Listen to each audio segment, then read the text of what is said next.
as the first Polish Pope.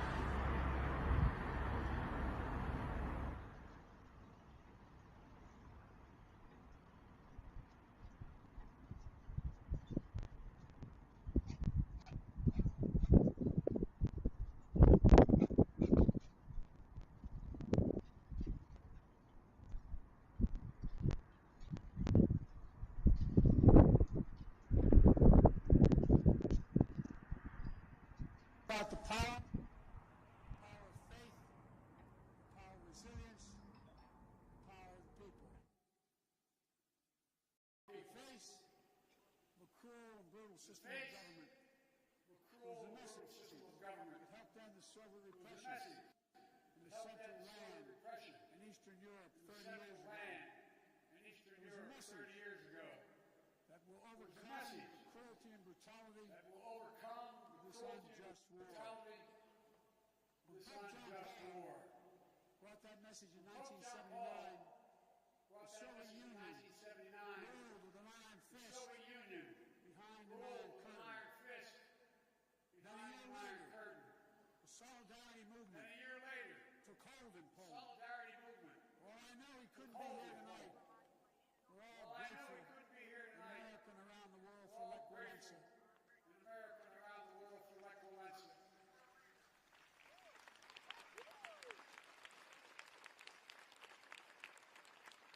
Reminds me of that phrase, the philosopher Kierkegaard.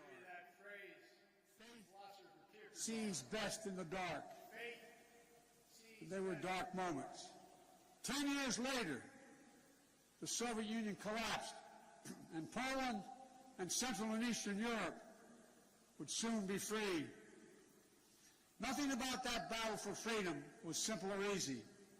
It was a long, painful slog, fought over not days and months, but years and decades.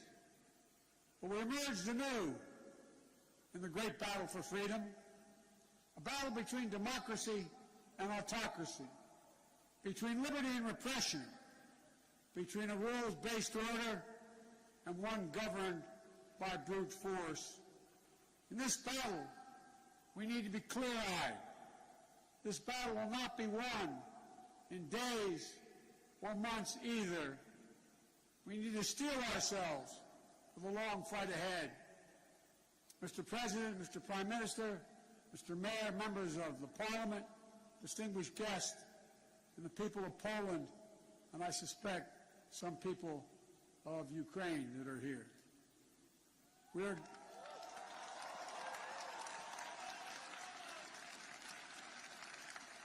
are gathered here at the Royal Castle in this city that holds a sacred place in the history of not only of Europe, but humankind's unending search for freedom. For generations, Warsaw has stood where liberty has been challenged and liberty has prevailed. In fact, it was here in Warsaw when a young refugee who fled her home country from Czechoslovakia, was under Soviet domination, came back to speak and stand in solidarity with dissidents. Her name was Maidan Square. She became one of the most ardent supporters of democracy in the world. She was a friend with whom I served, America's first woman Secretary of State. She passed away 3 days ago. She fought her whole life for essential democratic principles. And now, in the perennial struggle for democracy and freedom, Ukraine and its people are in the front lines, fighting to save their nation. And their brave resistance is part of a larger fight for an essential democratic principles that unite all free people. The rule of law, fair and free elections, the freedom to speak, to write and to assemble, the freedom to worship as one chooses, freedom of the press. These principles are essential in a free society.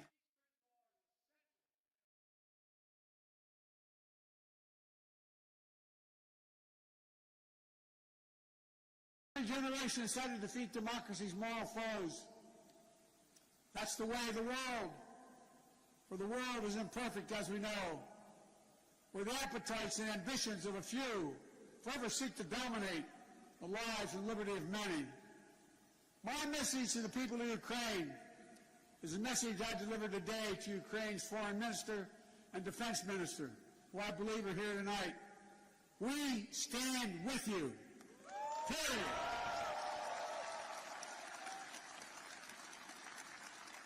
Today's fighting Kyiv and the metropolitan Kharkiv of the latest battle in a long struggle. Hungary, 1956. Poland, 1956, and then again, 1981. Czechoslovakia, 1968. Soviet tanks crushed democratic uprisings. But the resistance continued until finally, in 1989, the Berlin Wall and all the walls of Soviet domination, they fell. They fell. And the people prevailed. But the battle for democracy could not conclude and did not conclude with the end of the Cold War. Over the last 30 years, the forces of autocracy have revived all across the globe. Its hallmarks are familiar ones: contempt for the rule of law, contempt for democratic freedom, contempt for the truth itself. Today, Russia has strangled democracy, has sought to do so elsewhere, not only in its homeland. Under false claims of ethnic solidarity, it has invalidated neighboring nations. Putin has the gall to say he's denazifying Ukraine. It's a lie. It's just cynical. He knows that. And it's also obscene. President Zelensky was democratically elected. He's Jewish.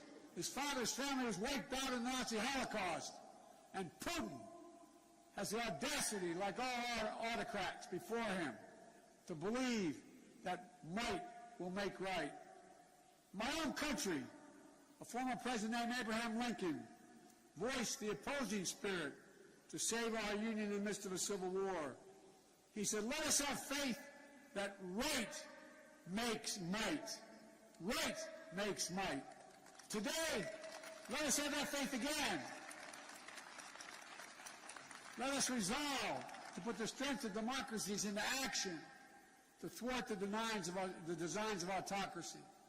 Let us remember that the test of this moment is the test of all time. The Kremlin wants to portray NATO enlargement as an imperial project aimed at destabilizing Russia. Nothing is further from the truth. NATO is a defensive alliance.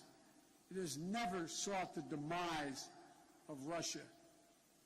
In the lead up to the current crisis, the United States and NATO worked for months to engage Russia to avert war. I met with them in person, talked to them many times on the phone. Time and again, we offered real diplomacy and concrete proposals to strengthen European security, enhance transparency, build confidence on all sides. But Putin and Russia met each of the proposals with disinterest in any negotiation, with lies and ultimatums. Russia was bent on violence from the start. I know not all of you believed me and us when we kept saying, they are going to cross the border, they are going to attack. Repeatedly, he asserted we had no interest in war, guaranteed he would not move. Repeatedly, saying he would not invade Ukraine. Repeatedly, saying Russian troops along the border were there for training, all 180,000 of them. There's simply no justification or provocation for Russia's choice of war. It's an example, one of the oldest human impulses, using brute force and disinformation to satisfy a craving for absolute power and control. It's nothing less than a direct challenge to the rule-based international order established since the end of World War II. And it threatens to return to decades of war that ravaged Europe before the international rule-based order was put in place. We cannot go back to that. We cannot. The gravity of the threat is why the response of the West has been so swift and so powerful and so unified, unprecedented and overwhelming. Swift and punishing cost are the only things that are going to get Russia to change its course. Within days of its invasion, the West has moved jointly with sanctions to damage Russia's economy. Russia's central bank is now blocked from global financial system, denying Kremlin's access to the war fund that's stashed around the globe. We've aimed at the heart of Russia's economy by stopping the imports of Russian energy to the United States. To date, the United States has sanctioned 140 Russian oligarchs and their family members, seizing their ill-begotten gains, their yachts, their luxury apartments, their mansions. We've sanctioned more than 400 Russian government officials, including key architects of this war. These officials and oligarchs have reaped enormous benefit from the corruption connected to the Kremlin. And now they have to share in the pain. The private sector is acting as well. Over 400 private multinational companies have pulled out of doing business in Russia, left Russia completely, from oil companies to McDonald's. As a result of these unprecedented sanctions, the ruble almost is immediately reduced to rubble. The Russian economy, that's true, by the way, takes about 200 rubles equal $1.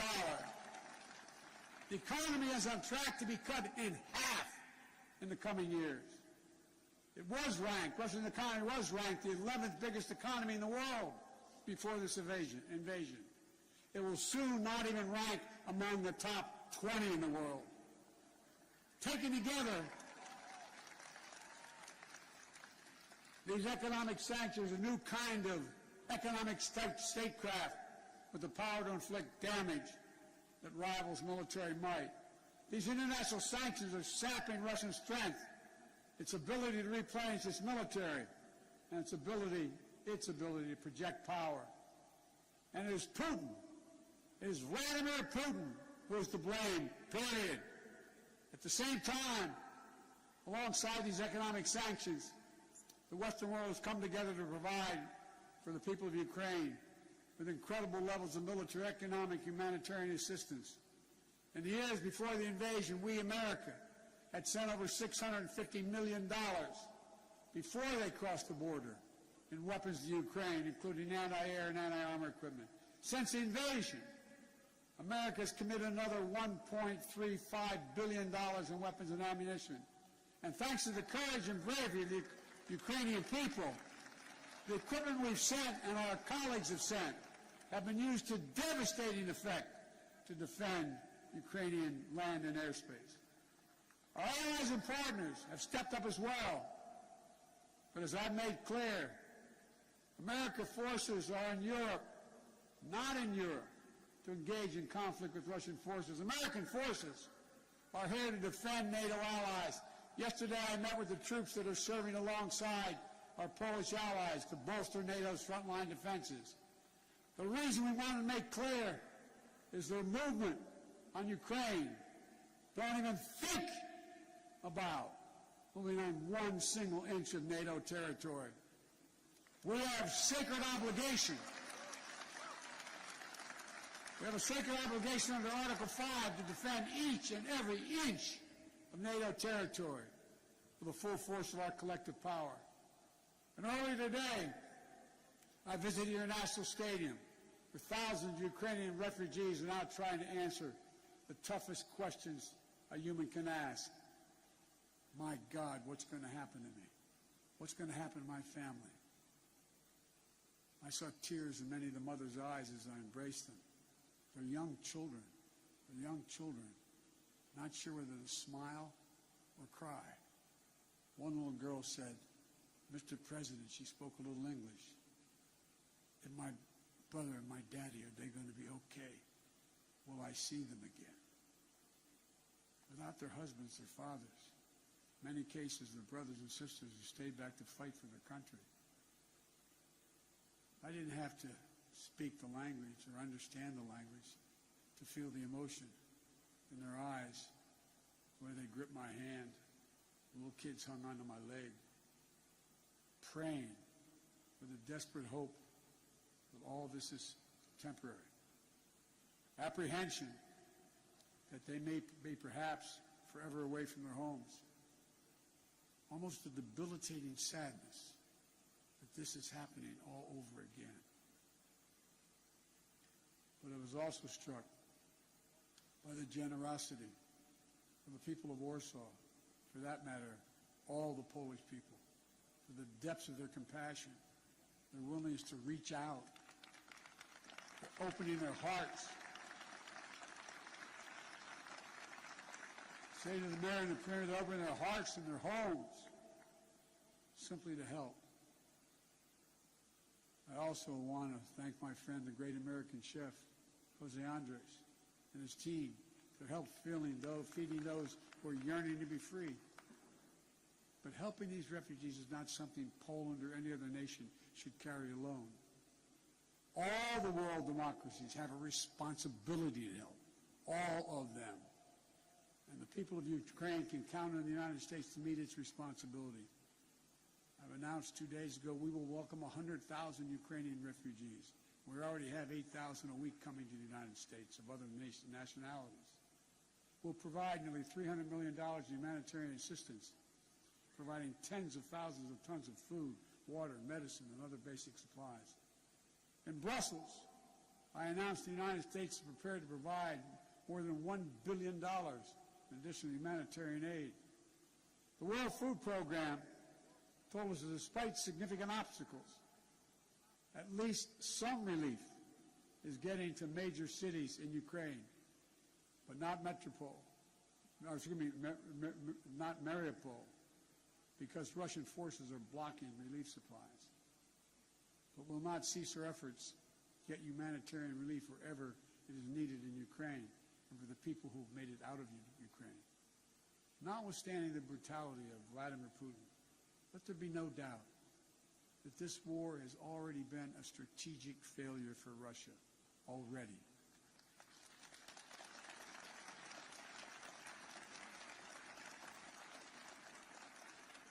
Having lost children myself, I know that's no solace to the people who've lost family. But he, Putin, thought Ukrainians would roll over and not fight. Not much of a student of history. Instead, Russian forces have met their match with brave and stiff Ukrainian resistance. Rather than breaking Ukrainian resolve, Russia's brutal tactics have strengthened the resolve.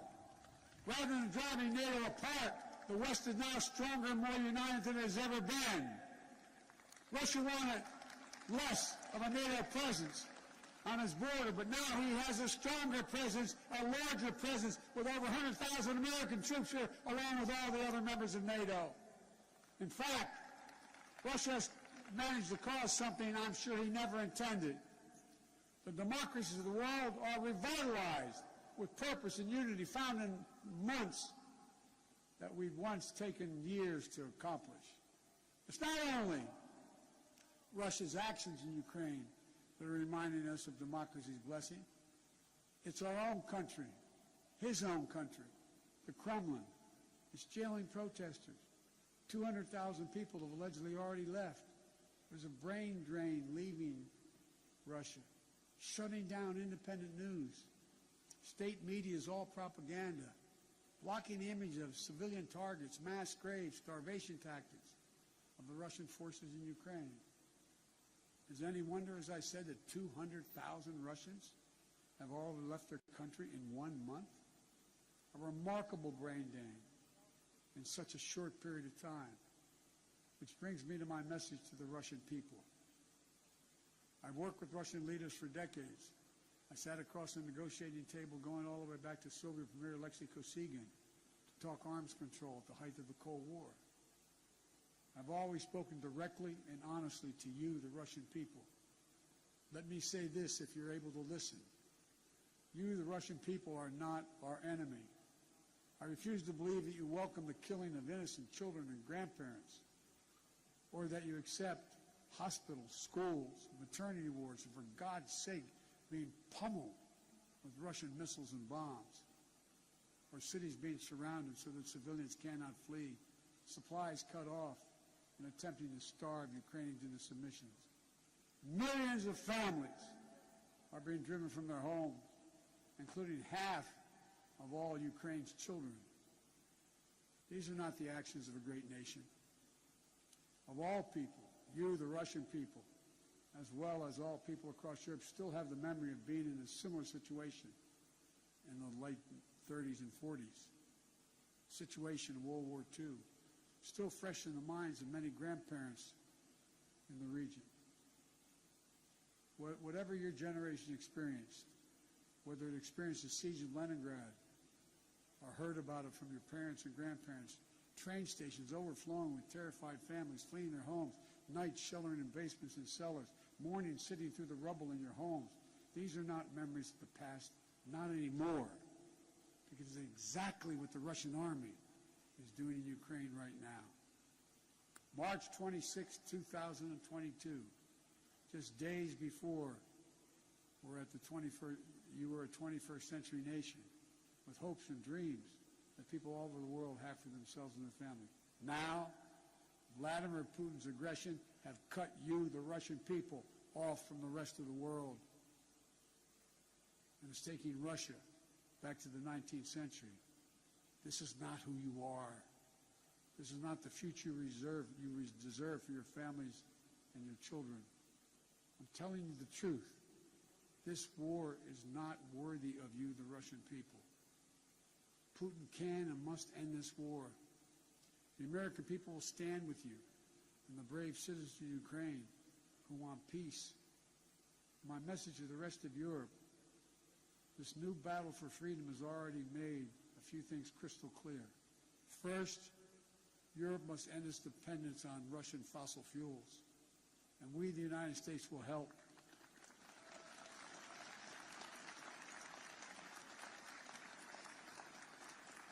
That's why just yesterday in Brussels I announced a plan with the President of the European Commission to get Europe through the immediate energy crisis. Over the long term, as a matter of economic security and national security for the survivability of the planet, we all need to move as quickly as possible to clean renewable energy. And we'll work together to help get that done so that the days of any nation being subject to the whims of a tyrant for its energy needs are over. They must end. They must end. And second, we have to fight the corruption coming from the Kremlin to give the Russian people a fair chance. And finally, most urgently, we maintain absolute unity. We must among the world's democracies. It's not enough to speak with rhetorical flourish of ennobling words of democracy, of freedom, equality, and liberty. All of us, including here in Poland, must do the hard work of democracy each and every day. My country as well. That's why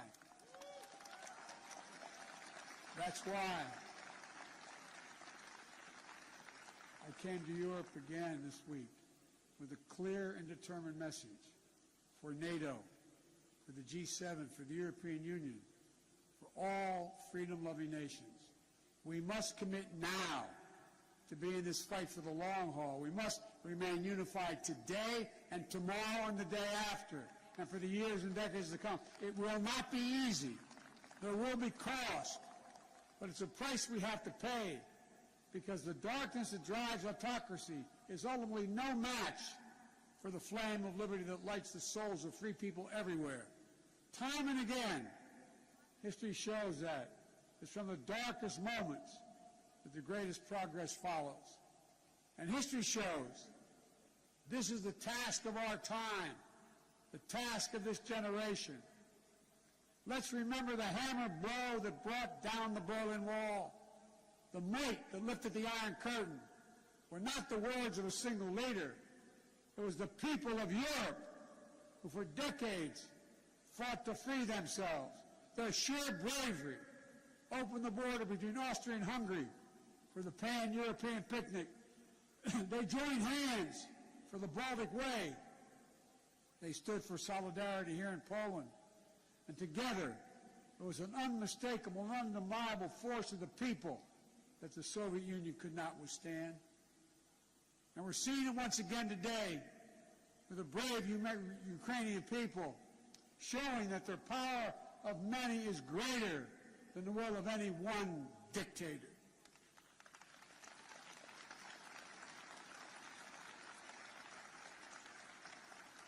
So in this hour, let the words of Pope John Paul burn as brightly today. Never, ever give up hope. Never doubt. Never tire. Never become discouraged. Be not afraid.